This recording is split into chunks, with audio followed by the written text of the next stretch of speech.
Spring cleaning is all the rage, but it is not just about cleaning your house.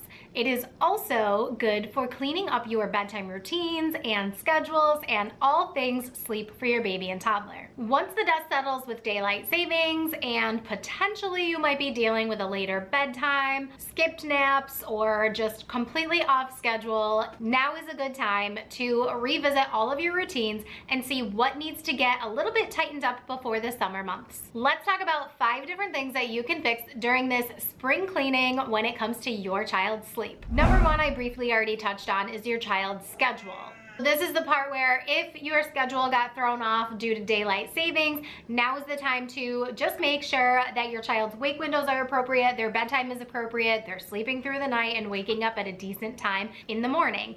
If it needs some adjusting, do it now. And if your goal is to shift the entire schedule later, then you can check out this video after you watch this one, because I cover everything you need to know about shifting your child's schedule later so that you can enjoy the longer days with your child. Tip number 2 is to spring clean your child's sleep environment. Yes, this means get rid of all the unnecessary clutter in their bedroom, get rid of all the clothes that don't fit them anymore, do your seasonal clothing wardrobe changes, and make sure, I say this all the time, make sure the room is blackout dark. You need to make sure that you cannot see your hand in front of your face, especially now with the sun setting later. It's important to make sure that the room is blackout dark. I have definitely had some toddler clients saying the sun is still up, so I'm still up. And little child, no, because we are not staying up until 9:30, 10 o'clock when the sky is still bright during the summertime. So make sure you have the blackout curtains. You also want to check the temperature in your child's room, because as the seasons change and the temperature changes, you want to make sure that the room is at a comfortable temperature. I know we always hear between 68 and 72 degrees, but you can always feel your child's back to see if they are cold or sweaty and make a change if needed. The other thing that you want to check in their environment is their sleep sack. Now, I know a lot of families who live around up here in upstate New York, we're using the thick, heavy sleep sacks in the winter because it is cold. So now might be time to change over to your cotton muslin type of material sleep sack. Maybe in the winter you are using a long sleeve sleep sack,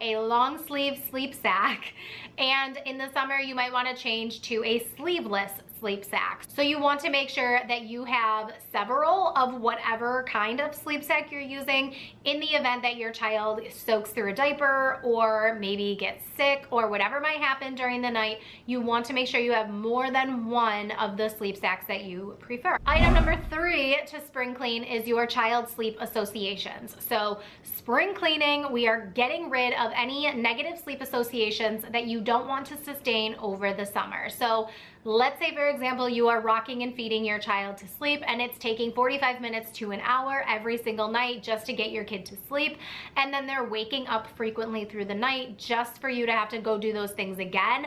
Now would be the perfect time to sleep train. You want to be able to do your bedtime routine, put your baby in the crib, walk out, have them be able to fall asleep on their own, and go sit on your front porch with the monitor and a glass of wine or whatever it might be. I'm not really a wine drinker, so I don't know why I said that. I'm more of a dessert haver. Like for me, it would be some sort of chocolate, whatever, pick your kryptonite, but whatever you want to enjoy after the kids go to bed, you 110,000% deserve that time to decompress your day, enjoy time with your spouse or your partner, and your child should be able to fall asleep on their own. So if your child is not able to self-soothe, now would be the time to book a one-on-one consultation with me. I can help your baby go from needing you as a sleep association to being able to self-soothe and put themselves to sleep and sleep through the night. If you're ready for a consultation, then check the link in my description box and in the comments, and I will help your family start getting more sleep. Item number 4 is to spring clean your daily schedule. Now, I'm not talking about the schedule we were talking about earlier with the times that your child is sleeping, but the schedule as in what your child is doing during awake times. So I know that a lot of people, myself included, we are guilty of giving our kids a lot more screen time in the winter because there's nothing to do outside. For us, it is freezing cold, windy, snowy, kids don't want to go outside, and it's not really good for them to be out in the absolute freezing cold for more than 10 minutes, depending on the weather. So for us, implementing more outside time. So having your schedule maybe be waking up in the morning, having their breakfast, getting ready for the day. If your kids are under school age, then after your breakfast is a great time to go outside and play. Then they can come in for lunch, some indoor play, and then get ready for nap, take their nap, and then you repeat the same thing in the evening. Get up from their nap, have a snack, go potty, go play outside. Playing outside is so beneficial for their development and also their circadian rhythm, so they will be sleeping better at night as well. Item number 5 to spring clean is your actual bedtime routine. You want to make sure that you have a calm and consistent routine, that things are not absolutely crazy. I know that the whole time frame after dinner until bedtime can be very hectic in a home with young children, so you want to revisit your bedtime routine, see if you need to make any changes. And as your child is getting older, you can enhance their bedtime routine. So let's say, for example, you have a toddler who is very active and really needs a lot of activity throughout their day.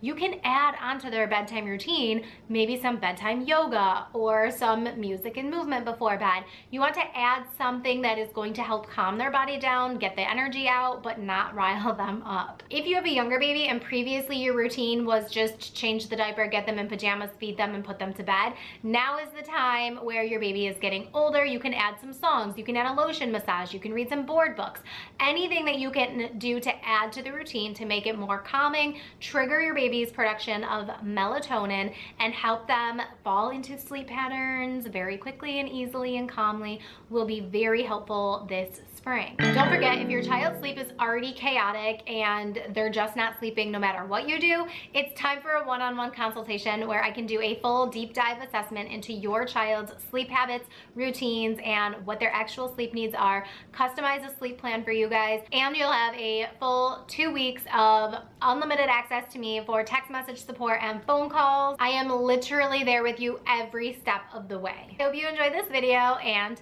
keep blooming. Mwah.